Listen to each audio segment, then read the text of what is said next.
His first instance is, essay, page 17, quote, albeit there be errors and errors of a heinous nature among some in a church, this is not sufficient ground of separation from that church, nay, not though these errors should remain uncensured, unquote. This proposition is laid by our author without any limitation or restriction. This proposition, as it is laid by our author without any limitation or restriction, appears to me to be very lax and dangerous. In regard, it is one of the special ends and designs of God's rearing up and erecting a visible church for himself in the world, that he may be honored and glorified by a public and open profession and acknowledgement of the truth. Therefore, if any particular visible church shall tolerate in her bowels errors of a heinous nature, she does not answer the end and design of infinite wisdom, love, and grace in her erection and constitution. If errors of a heinous nature pass uncensured, the house of the living God becomes thereby a den of notorious thieves and robbers, and the church may be a society made up of infidels who deny the resurrection of the dead, or of Arians, Socinians, and the very worst heretics. I doubt not but that the purest church's error may spring up. I doubt not but in the purest churches error may spring up, as also the office bearers may need to be excited and stirred up to their duty. This is the case with respect to the instance which he gives us from the church of Corinth. The apostle in his first epistle stirs up the office bearers of the church to the exercise of discipline against the incestuous person. He charges likewise some in the church with denying the resurrection of the dead. But then it deserves our consideration that from his second epistle it is evident that the presbytery of Corinth had obeyed the apostolic admonition and had repented of their negligence. They censured the incestuous person, and the censure had its desired effect. Consequently, this church was, in her ecclesiastic capacity, a reforming church. 2 Corinthians 2, verses 6 and 7, and 2 Corinthians 7, verses 8 and 9. I likewise conclude that the office-bearers of the church of Corinth had discharged their duty, either in reclaiming such who denied the resurrection of the dead, or by a suitable testimony against such obstinate heretics, and that because of because of their sorrowing after a godly manner in the place cited, as also because of his second epistle, he does not give the least hint that this capital heresy which he had condemned and charged some of them with was remaining amongst them. And if the author of the essay or any others will affirm that the heresy remained uncensured in Corinth, they accuse not the Apostle Paul only, but a greater, even our Lord Jesus Christ himself, who by his Spirit, speaking in the Apostle, gives not the least reproof or admonition on that head in the second epistle, when they are supposed to slight the warning that was given them in the first. From what is observed, it is evident that our author's instance of the Church of Corinth does not prove his proposition. Our author thinks fit sometimes to cite Dr. Owen. I hope he cannot justly refuse me the same liberty, and therefore I shall subjoin the doctor's answer to the objection against separation from a corrupt church, from the case of the Church of Corinth, in his piece on Schism, page 265. He grants that many abuses may enter into the best churches, and that secession is not to be immediately stated without attempts for remedy unto such disorders, and this the seceding ministers likewise yield. Quote, but, says the doctor, had the Church of Corinth continued in the condition before described, that notorious scandalous sins had went unpunished, unreproved, drunkenness continued and practiced in the assemblies, men abiding by the denial of the resurrection, so overturning the whole gospel, and the church refusing to do her duty and exercise her authority to cast all these disorderly persons upon her obstinacy out of her communion, it had been the duty of every saint of the church of God in that church to have withdrawn from it, to come out from among them, and not to have been partaker of their sins unless they were willing to partake of their plagues also, which, upon such an apostasy, would certainly ensue. Unquote. Though the chapter above mentioned gives occasion for abundance of remarks, yet I will not trouble the reader with them. Only it deserves to be noticed that in all the instances he gives us of grounds of mourning and lamentation, we have none from the conduct of the present judicatories of the Church of Scotland. He gives his opinion that the Act of the Assembly 1732 was a bad act, page 21. But he nowhere reckons it a cause of mourning, even though this act, albeit it is repealed, is to this very day justified, practically, by the procedure of judicatories in this settlement of ministers. And likewise he makes some faint acknowledgment that there may be much ground at this day to lament over dead ministry in some places, page 24. But he gives vent to his invectives against our reforming period, particularly against the Assembly, 1638, as page 20 and 21. The author of the essay goes on in his 4th chapter to instance several things reckoned just and sufficient causes for separation from a church. The first is, quote, when a church turns heretical in her doctrine, maintaining such doctrines in her standards as are aversive of the foundation, utterly inconsistent with salvation, or denies such truths without the knowledge and faith whereof we cannot have life and endless happiness, unquote. He gives an instance in 3 fundamental truths. I hope he does not pretend to give us a list of such truths as are fundamental. I have already observed that the question about foundation truths is a very important one. All divine truths are so closely linked together that it is not easy to determine the question about doctrines aversive of the foundation.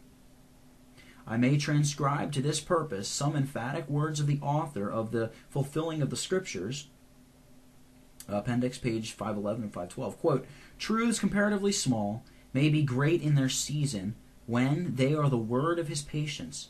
Yea, we may say, the letter it seems, and of mean value with many, it makes the Christian's adherence thereto a greater testimony. It is clear what a close concatenation there is amongst the truths of God held forth in the Scripture, that one part thereof cannot be reached without a special prejudice to the whole. Yea, it may be said, every corruption of truth hath an aim to the very soul of religion by a direct tendency thereto, unquote.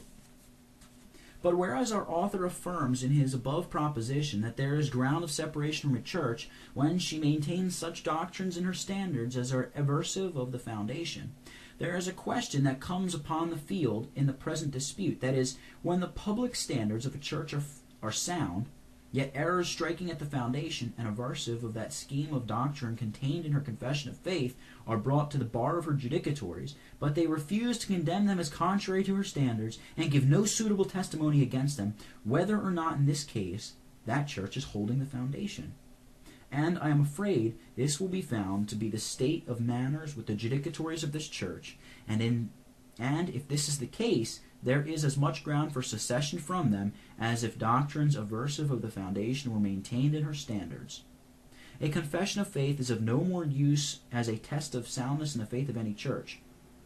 Yea, it is stripped of its principal use and design if errors are vented and maintained aversive of the scriptural doctrines contained therein, and if the judicatories of a church refuse to declare so much.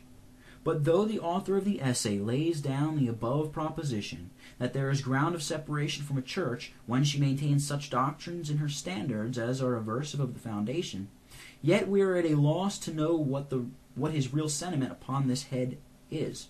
What his real sentiments upon this head are, As the title of his chapter runs, he may be constructed to be taking upon him the part of an historian, reporting several things which are reckoned just and sufficient causes for separation.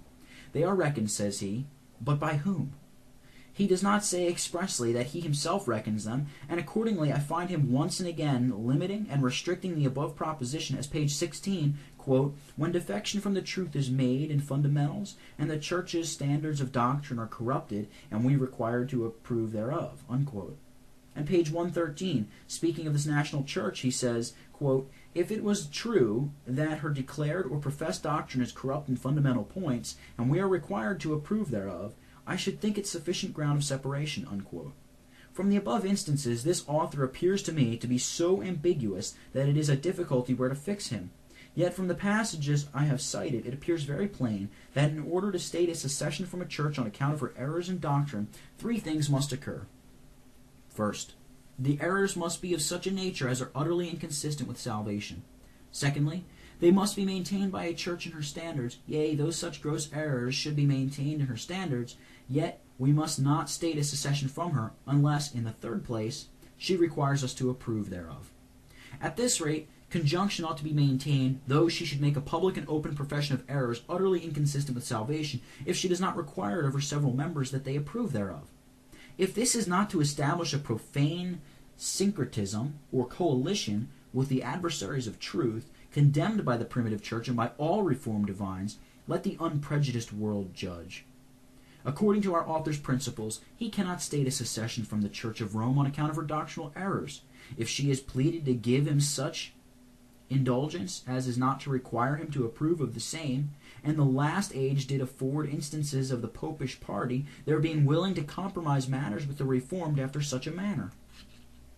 Yea, according to our author's principles, there was no ground of secession from Rome on account of her gross doctrinal errors before the Council of Trent, or at least before the Third Lateran Council that condemned the doctrine of the Albigans, who then witnessed for the truth in a way of secession from the Church of Rome.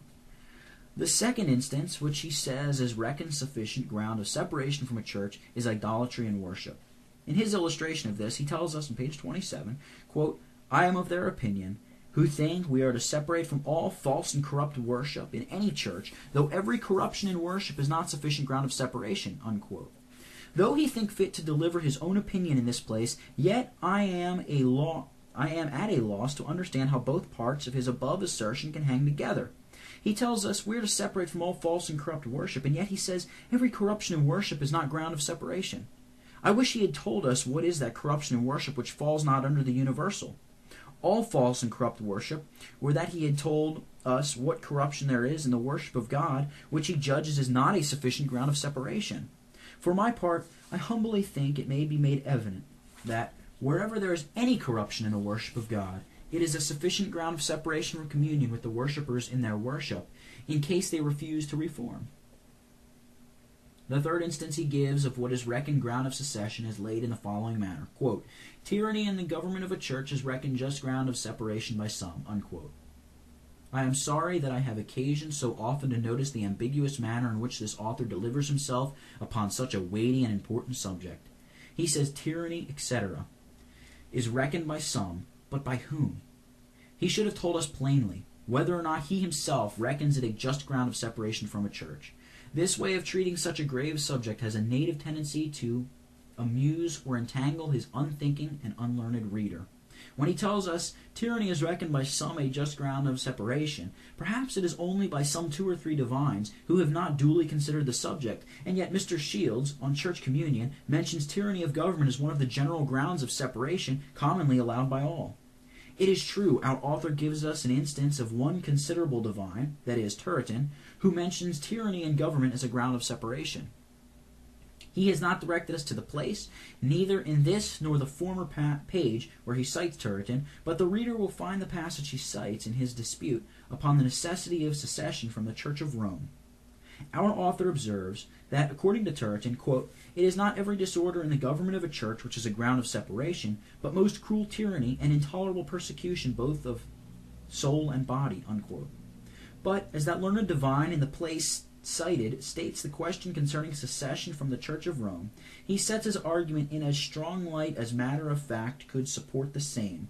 For it is truth that the Church of Rome was guilty of cruel tyranny and intolerable persecution. But to speak plain upon this head, our Reformed divines allow tyranny in government to be a ground of secession from a church, though she has not arrived at the height of Roman cruelty and persecution. Therefore, Mr. Shields, in the place cited, when he mentions tyranny of government, when he says is commonly allowed, which he says is commonly allowed by all to be one of the grounds of separation, he explains it of tyranny, quote, encroaching upon the right of administration and the exercise of it then and there, unquote. But that is the question upon the head of tyranny. But that the question upon the head of tyranny may be more clearly stated, I must observe that a church may be said to be tyrannical in her government, either when the form and model of her government is tyrannical, or when she is tyrannical in the administration of her government. Our Presbyterian divines do generally affirm that diocesan episcopacy is a tyranny form and model of government. And though prelacy was not so tyrannical in its form and model before the year 1638, as when it was reintroduced into this church in the year 1662, as I shall afterwards show, yet a secession was stated by faithful and eminent ministers even from that form and model of prelacy that obtained before the year 1638.